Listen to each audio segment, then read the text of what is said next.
So joining me now is moderator of Meet the Press, Chuck Todd. And Chuck, we're going to go ahead and start with John Conyers, a big story here in our area.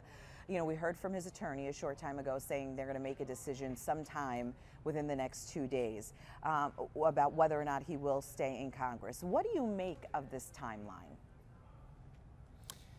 Look, it sounds like somebody that's struggling, coming to the conclusion that he has to come to here, which is that he is unwelcomed back in Congress if he tries to stay on, that he will be treated as a pariah. Does he want to make his final months in office that miserable or not? So I think really my guess is that they're trying to ease the congressman into this decision and buy more time over the weekend and not look like they have been overly pressured. But it's probably more personal. It may be that everybody around John Conyers knows what they need to do, and maybe the congressman himself just isn't ready yet. But that's what it feels like to me. This is about perhaps him himself not ready to come to grips with the decision he has to make. Exactly, and those were the words too that his attorney used yesterday. He said he will not be pushed into making this decision or pressured into making this decision. But I know it's a question we've heard over and over again, even in our own newsroom. It's like, okay, you're 88 years old. Why won't you just resign? I think it just gets at the whole, it goes to the whole thing when I had Leader Pelosi, the House Democratic leader, on Sunday. And on Sunday, she was calling him an icon and sort of doubting perhaps some of the accusations. And then literally nothing really changed between Sunday and Thursday other than political heat on Leader Pelosi. And then she was in resignation call mode. So I think, look, we're in a larger moment here. But I also think what I learned when watching Leader Pelosi, I really think these elected officials are a bit out of touch. I mean, I don't know how else to put it. I don't think they quite get it. Maybe it's the political world is just not as diverse on gender.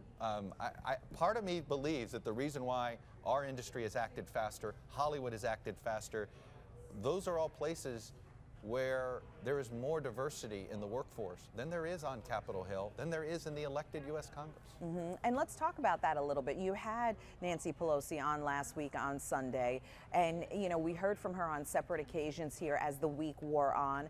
And we gradually watched her tone change until we heard from her again on Thursday.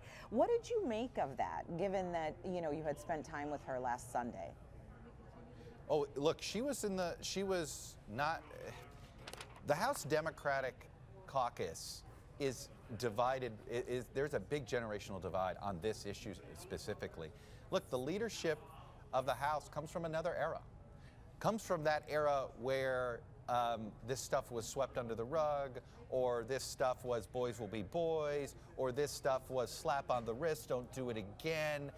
And there's a younger generation in Congress going, what are you talking about? That is, this is not Mad Men anymore. This is the 21st century. Right. And I think that over the 4 days between Sunday, what Nancy Pelosi said, and yesterday when she called, she heard an earful from these younger women who are running for office now inside the Democratic tent, who want zero tolerance to mean zero tolerance. All right. And Chuck, moving on now to Michael Flynn, we have to talk about this. It's been a busy news day, pleading guilty this morning. Yep. We're talking about, if the math is correct, the fourth Trump associate, right, now to be charged. Looking ahead a little bit, what does this mean for the president's inner circle? Well, it means that the only ones left, you could argue Michael Flynn now is the most the closest yet you've gotten to the president's inner circle, because frankly, he was in the president's inner circle throughout 2016. There may have been no more frequent traveling companion other than the president's campaign manager on the campaign trail during 2016 than Michael Flynn. They were extraordinarily close. In a campaign that had very few paid staffers, Michael Flynn was basically the only other sort of adult in the room at times with the president. So, and when you see, the way prosecutions work, when you get a witness to flip, obviously they have to promise that they have something, and you have to show that you have something on somebody higher up than you. Well, essentially on this proverbial food chain that's left in Trump's orbit, The only folks higher than Flynn now may be the president's son-in-law, Jared Kushner, the president's oldest son, Donald Trump Jr., and the president himself. That's why this is such a significant development in this prosecution. Yeah. Significant indeed. All right, NBC's Chuck Todd from Meet the Press. Again, watch Chuck Sunday mornings right here on Local 4. Thank you, Chuck.